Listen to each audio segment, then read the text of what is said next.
Next हम लोग पढ़ने वाले हैं पॉलिटी में the vice president of India, यानी कि भारत का उपराष्ट्रपति।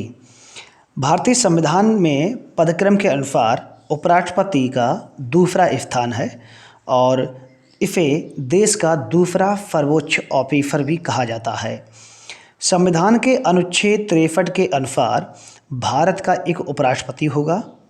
उपराष्ट्रपति राज्यसभा का पदेन सभापति होता है अनुच्छेद 64 के अनुसार। अब आपके दिमाग में आ रहा होगा कि पदेन सभापति क्या होता है। इसको इंग्लिश में एक्स ऑफिशियो चेयरमैन कहा जाता है। पदेन सभापति का मतलब यहाँ पर यह है, जिस तरीके से उपराष्ट्रपति जो होता है वो ऑटोमेटिकली ही राज्यसभा का सभापति बन जाता है, वो बनाना नहीं पड़ता है। जिस तरीके से आप समझिएगा किसी लड़के या किसी लड़की की शादी होती है तो उसका जो दूल्हा का पद और लड़की को जो दुल्हन का पद मिलता है वो उसको ऑटोमेटिकली मिल जाता है। इसलिए इसकी कहीं नियुक्ति थोड़ी ना होता है, इसके लिए कोई चुनाव थोड़ी ना होता है, ठीक है ना। तो ये ऑटोमेटिकली पद मिल जाता है, ठीक है ना। इसी तरीके से उपराष्ट्रपति जो होता है वो राज्यसभा का क्या होता है, पदेन सभापति होता है। तो जो सभापति का पद है उसको ये ऑटोमेटिकली मिल जाता है, ठीक है। यहाँ तक क्लियर समझा गया। पद के दौरान उपराष्ट्रपति कोई अन्न धारण नहीं करेगा, ये बात अनुच्छेद 64 में बोल दी गई है। उपराष्ट्रपति का जो पद है ये कहाँ से लिया गया है, आपके दिमाग में ये भी आ रहा होगा। तो इसका आंसर होगा अमेरिका। अगर आपसे एग्जाम में पूछा जाता है कि उपराष्ट्रपति का पद कहाँ से लिया गया है तो इसका आंसर होगा अमेरिका। नेक्स्ट हम बात करते हैं उपराष्ट्रपति पद के लिए क्या क्वालिफिकेशन होनी चाहिए। अनुच्छेद 66 के सब क्लोज 3 में उपराष्ट्रपति संबंधी क्वालिफिकेशन दे रखी है। पहला है कि वह भारत का नागरिक हो, यानी सिटीजन ऑफ इंडिया होना चाहिए। नॉट ऑफिस ऑफ प्रॉफिट, यानी किसी लाभ के पद पर ना हो। एज कितनी होनी चाहिए, जो मिनिमम एज है वो 35 साल, ठीक है। देखिए हमने 35 साल उम्र जो है आप लोगों को किसकी बताई थी। प्रेसिडेंट के लिए 35 साल होनी चाहिए, वाइस प्रेसिडेंट के लिए 35 साल होनी चाहिए और गवर्नर के लिए भी 35 साल होनी चाहिए। Must be eligible to MP of Rajya Sabha, यानी कि राज्यसभा का सदस्य निर्वाचित होने की योग्यता रखता हो। राज्यसभा का सदस्य निर्वाचित होने की क्या रखता हो, योग्यता रखता हो। वाइस प्रेसिडेंट संसद के किसी सदन का या किसी राज्य के विधानमंडल के किसी सदन का सदस्य नहीं होगा, ये बात साफ साफ जो है बोल दी गई है। यदि मान लीजिए कोई उपराष्ट्रपति किसी सदन का या किसी विधानमंडल का सदस्य है, ठीक है, और वो उपराष्ट्रपति का पद ग्रहण कर लेता है, तो जिस दिन वो पद ग्रहण करता है उस दिन से वो वाला जो पद है वो रिक्त समझा जाएगा, ठीक। इसके बाद जो जमानत राशि है, उपराष्ट्रपति की चुनाव लड़ने के लिए जो जमानत राशि है वो कितनी है, 15,000 रुपये है, आप नोट कर लीजिएगा। उपराष्ट्रपति का जो नाम है वो 20 मतदाताओं द्वारा अनुमोदित होना चाहिए, ठीक है, और 20 मतदाताओं द्वारा प्रस्तावित होना चाहिए। और जो फर्स्ट होंगे वो सेकंड नहीं होंगे, यानी जो लोग उनको अनुमोदित करेंगे वो जो है प्रस्तावित नहीं करेंगे, यानी 20-20 लोग यहाँ पर अलग अलग होने चाहिए। और राष्ट्रपति के लिए कितने हैं, 50-50, ठीक है। राष्ट्रपति के लिए हमने कितना कितना बताया था आप लोगों को, 50-50 बताया था। यानी राष्ट्रपति का चुनाव लड़ने के लिए आपका जो नाम है वो 50 मतदाताओं द्वारा प्रस्तावित होना चाहिए और 50 मतदाताओं द्वारा अनुमोदित होना चाहिए। वहीं पर उपराष्ट्रपति की हम बात करें तो उपराष्ट्रपति का नाम 20 मतदाताओं द्वारा प्रस्तावित होना चाहिए और 20 मतदाताओं द्वारा अनुमोदित होना चाहिए। नेक्स्ट पॉइंट में हम बात करेंगे कि उपराष्ट्रपति का निर्वाचन, इलेक्शन ऑफ वाइस प्रेसिडेंट। तो उपराष्ट्रपति का निर्वाचन जो है अनुच्छेद 66 के सब क्लोज 1 में दे रखा है। देखिए उपराष्ट्रपति के चुनाव में राष्ट्रपति के चुनाव में क्या डिफरेंस, पहले इसको समझोगे तो ज़्यादा बेहतरीन तरीके से चीज़ें समझ में आएंगी। जिस तरीके से राष्ट्रपति का चुनाव होता है, राष्ट्रपति चुनाव किस तरीके से होता है, इनडायरेक्ट होता है, यानी अप्रत्यक्ष रूप से होता है राष्ट्रपति का चुनाव। फेम कंडीशन जो है, फेम तरीके से उपराष्ट्रपति का भी होता है, यानी इनडायरेक्ट चुनाव उपराष्ट्रपति का भी होता है। इसमें कौन कौन भाग लेता है इसको हम देखते हैं। इसमें जो है total MP of Lok Sabha and Rajya Sabha, ठीक है, total MP of Lok Sabha and Rajya Sabha. अब इसमें जो लोकसभा में, अभी तो लोकसभा में जो मनोनीत सदस्य होते थे उनको तो फिनिश ही कर दिया गया है। 104वां, इसको नोट कर लीजिएगा आप लोग, 104वां CAA 2020 के तहत ये निर्धारण किया गया है कि जो लोकसभा में 2 सदस्यों का जो मनोनयन होता था उसको रिजेक्ट कर दिया गया। अब वो मनोनयन उनका नहीं होगा लोकसभा में, सिर्फ लोकसभा में नहीं होगा, राज्यसभा में भी होता रहेगा, ठीक है। तो लोकसभा में जो 2 सदस्यों का मनोनयन है ये भी लोग पहले भाग लेते थे, अब ये लोग नहीं भाग लेंगे क्योंकि ये इनका पद ही समाप्त कर दिया गया है। इनकी जो जगह थी, ये इनकी सीटें थी, उनको निरस्त कर दिया गया है। और राज्यसभा के जो 12 सदस्य हैं वो इसमें भाग लेते हैं। लेकिन राष्ट्रपति के चुनाव में क्या होता है, ये दोनों लोग नहीं भाग लेते। ना तो राज्यसभा के मनोनीत सदस्य भाग लेते हैं राष्ट्रपति के चुनाव में, और ना ही जो है लोकसभा के मनोनीत सदस्य राष्ट्रपति के चुनाव में भाग लेते हैं।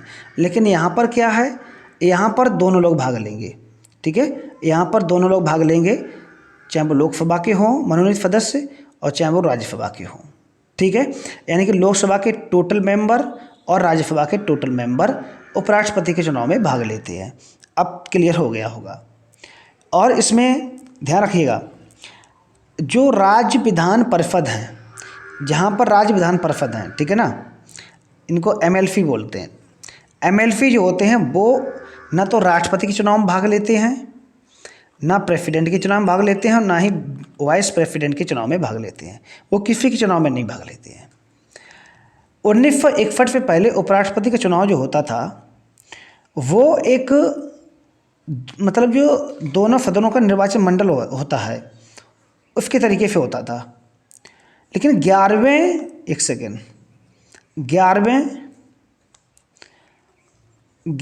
CAA 1961 के तहत राष्ट्रपति की ही तरह होने लगा है इसका चुनाव। अब राष्ट्रपति की ही तरह मतलब कैसे होने लगा है, जिस तरीके से राष्ट्रपति का चुनाव जो होता है एकल संक्रमणीय मत प्रणाली द्वारा, ठीक है, अनुपातिक प्रतिनिधित्व सिस्टम द्वारा, सेम उसी तरीके से जो है यहाँ पर भी चुनाव होता है, ठीक। यहाँ तक क्लियर है। इसके बाद हम लोग बात करेंगे, यहाँ तक सब लोग समझ में आ गया, ठीक है। अब जैसे राष्ट्रपति का मान लो मतदान किस तरीके से होता है, गुप्त मतदान होता है, तो उपराष्ट्रपति का भी गुप्त मतदान होता है। और जो एकल संक्रमणीय मत प्रणाली है, इसका मतलब क्या है, तो आप लोग समझ गए होंगे कि इसमें जो वोट डाले जाते हैं वो वरीयता क्रम में वोट डाले जाते हैं। वो किस में डाले जाते हैं, वरीयता क्रम में वोट डाले। जैसे मान लो ABC 3 लोग राष्ट्रपति के चुनाव या वाइस प्रेसिडेंट का चुनाव लड़ रहे हैं, तो हमें ABC को तीनों को वोट देना पड़ेगा। लेकिन जो हमें ABC में कौन ज़्यादा पसंद है, ठीक है, हम पहले उसको देंगे। मान लीजिए हम B को ज़्यादा पसंद करते हैं, तो हमने पहले B को दिया, फिर A को दिया, फिर C को दिया। तो इस तरीके से, ठीक है ना। तो ये मतलब हुआ इसका। क्या री इलेक्शन उपराष्ट्रपति का होता है, वाइस प्रेसिडेंट का री इलेक्शन होता है? बिल्कुल होता है, ठीक है। पुनः निर्वाचन होता है किसका, उपराष्ट्रपति का। जैसे आपको पता होना चाहिए डॉक्टर राधाकृष्ण थे,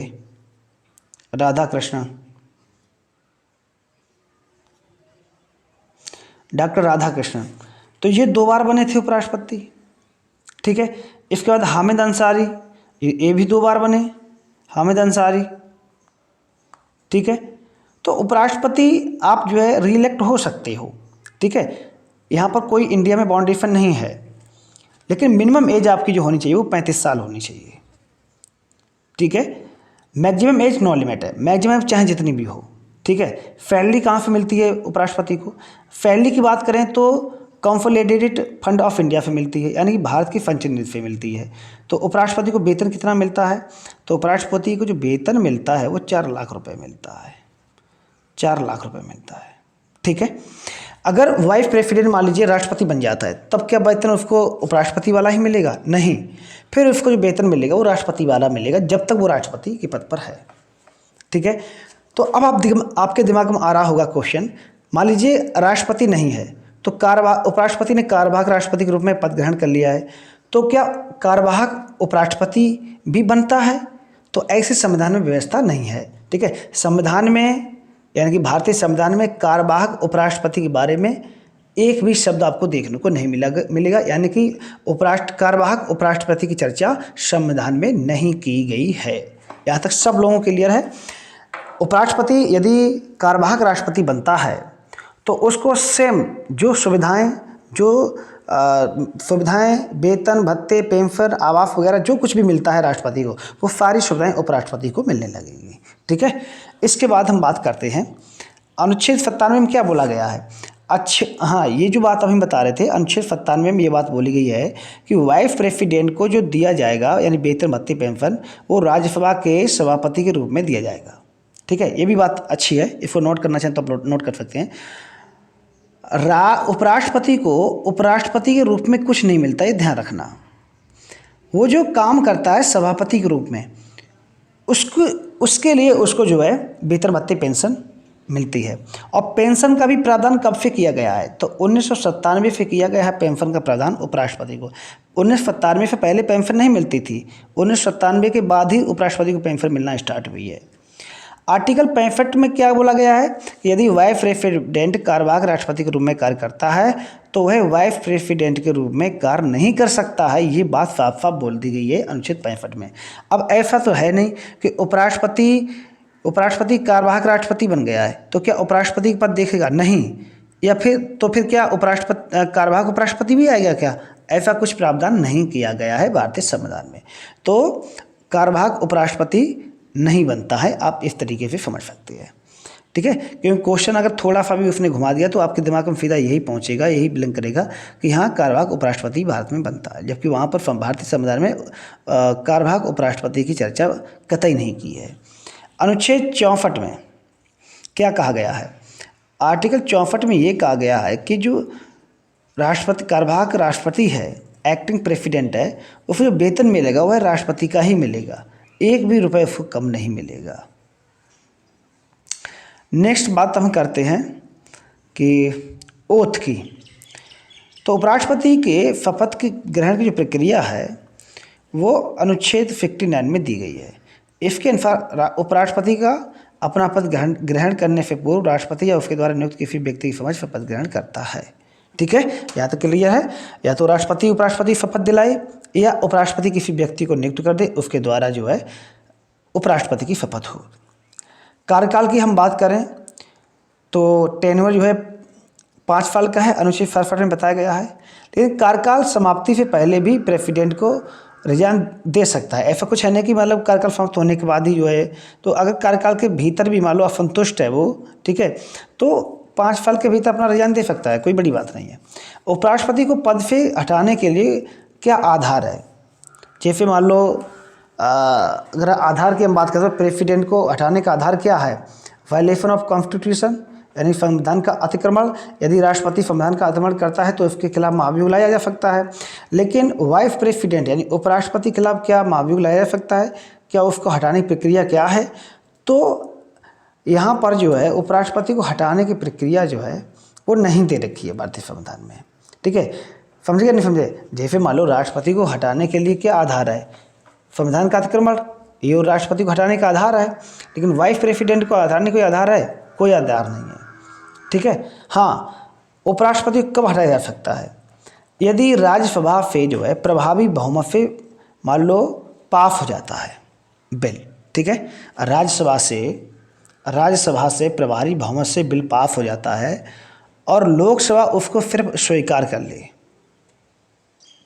लोकसभा उसको सिर्फ और सिर्फ स्वीकार कर ले, तो समझो कि आप उपराष्ट्रपति को पद जो है अपना छोड़ना पड़ेगा। समझा गया? तो रिमूवल जो बिल होता है यानी कि जो हटाने की पद जो होता है ये सबसे पहले कहाँ लाया जाता है? इसको समझो पहले बेटा।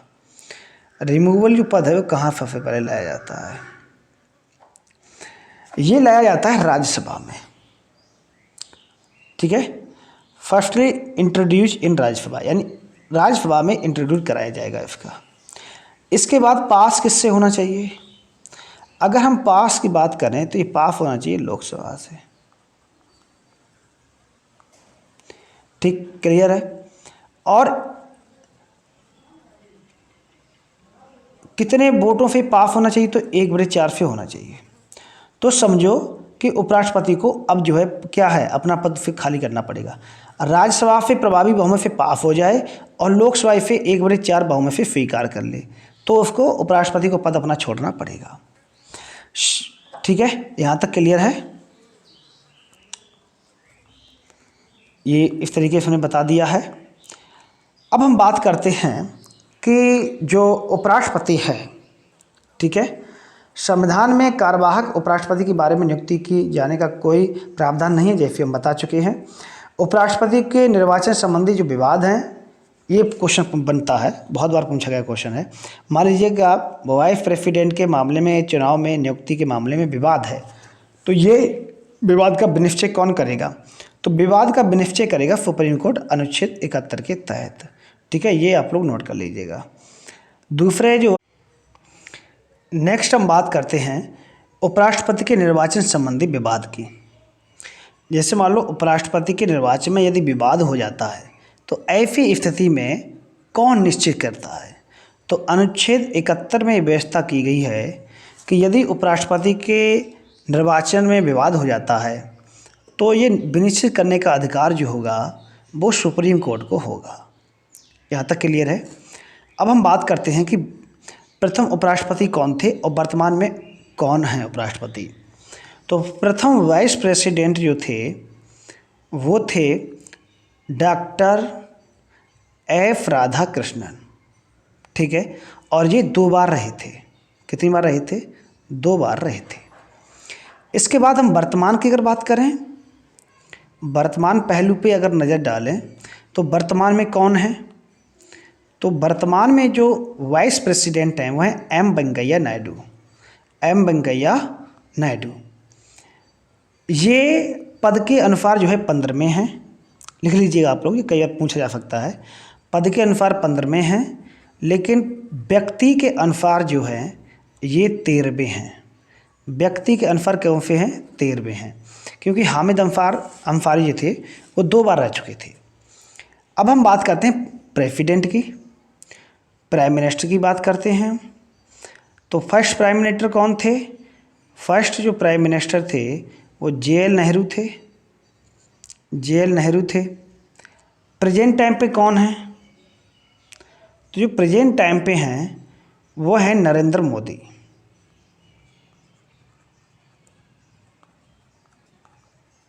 ठीक है, नरेंद्र मोदी पदक्रम के अनुसार जो है 17वें हैं और व्यक्ति के अनुसार 15वें हैं।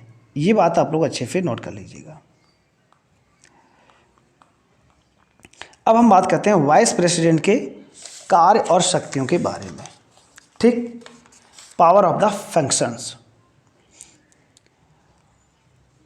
तो उपराष्ट्रपति राज्यसभा का पदेन सभापति होता है, अतः वह राज्यसभा की कार्रवाई का संचालन करता है।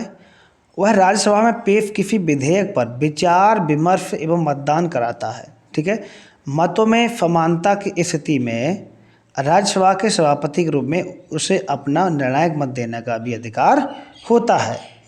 कहने का मतलब ये है कि जो वाइस प्रेसिडेंट है ये राज्यसभा का पदेन सभापति होता है। प्रमुख कार्य राज्यसभा की बैठकों की अध्यक्षता करना तथा उसकी कार्रवाइयों का संचालन करना होता है। राज्यसभा में अनुशासन कायम रखता है। राज्यसभा के सदस्यों को बोलने की अनुमति प्रदान करता है। कौन? उपराष्ट्रपति। वह राज्यसभा द्वारा पारित विधेयकों पर हस्ताक्षर करता है। जो विधेयक राज्यसभा से पारित हो जाता है उस पर हस्ताक्षर कौन करता है? वाइस प्रेसिडेंट करता है। ठीक है, वह राज्यसभा सदस्य के विशेषाधिकार को संरक्षण प्रदान करता है। क्लियर? इसके बाद वाइस प्रेसिडेंट जो है राज्यसभा का सदस्य नहीं होता है। वाइस प्रेसिडेंट राज्यसभा का सदस्य नहीं होता है। ये बात आप लोग अच्छे से नोट कर लीजिएगा। अतः उसे मतदान करने का अधिकार नहीं है, लेकिन मतों की जैसे मान लो समानता हो गई तो उसे निर्णायक मत देने का अधिकार है। राज्यसभा द्वारा पारित विधेयकों पर कौन हस्ताक्षर करता है? तो वाइस प्रेसिडेंट हस्ताक्षर करता है। यहाँ तक क्लियर है सबको? अब तक भारत के राष्ट्रपति। भारत में अभी तक उपराष्ट्रपति के लिए कितने चुनाव हुए हैं? 15 चुनाव हुए हैं। अतः क्रम के अनुसार जैसे हम बता चुके हैं, वेंकैया नायडू 15वें हैं और पदक्रम के अनुसार व्यक्ति के अनुसार कितने हैं? 13वें हैं। क्योंकि डॉक्टर सर्वपल्ली राधाकृष्णन और हामिद अंसारी ये लोग 2-2 बार रह चुके हैं। डॉक्टर एफ राधाकृष्णन, इनका कार्यकाल रहा था 1952 से लेकर के 1962 तक। इसके बाद डॉक्टर जाकिर हुसैन, ये 1962 से लेकर के 67 तक रहे। बीबी गिरी, ये 1967 से 1959 तक रहे। इसके बाद जीएस पाठक, ये रहे 1969 से लेकर 1947 तक। इसके बाद बीडी जत्ती 1974 से लेकर 1979 तक, ठीक है। इसके बाद एम हिदायतुल्लाह 1979 से 1984 तक। इसके बाद कौन रहे? एम हिदायतुल्लाह के बाद R Venkataraman, F D Sharma, और इसके बाद के आर नारायण, कृष्णकांत, इसके बाद भैरव सिंह शेखावत, मोहम्मद हामिद अंसारी, और फिर आए हैं श्री वेंकैया नायडू 2017 से अब तक, ठीक है। यहाँ तक क्लियर है। उपराष्ट्रपति से संबंधित महत्वपूर्ण तथ्य क्या क्या हैं, इनको देख लेते हैं। भारत के प्रथम उपराष्ट्रपति कौन थे? तो doctor F Radhakrishnan. Doctor Sarvepalli Radhakrishnan तथा मोहम्मद हामिद अंसारी को 2 कार्यकाल के लिए राष्ट्रपति चुना गया था। कृष्णकांत भारत के ऐसे उपराष्ट्रपति थे जिनकी मृत्यु पदावधि के दौरान हो गई थी। इसको आप लोग अच्छे से नोट कर लीजिएगा, ठीक है। उपराष्ट्रपति को उसके पद से हटाने का प्रस्ताव सिर्फ राज्यसभा द्वारा लाया जाता है, लोकसभा नहीं ला सकता, ध्यान रखना, ठीक है। राष्ट्रपति और उपराष्ट्रपति दोनों के पद रिक्त होने की स्थिति में भारत का मुख्य न्यायाधीश को राष्ट्रपति का दायित्व जो है सौंपा जाता है। राज्यसभा की अध्यक्षता उपराष्ट्रपति द्वारा की जाती है, किंतु वह राज्यसभा का सदस्य नहीं होता है। ये भी बात आपको मालूम होनी चाहिए।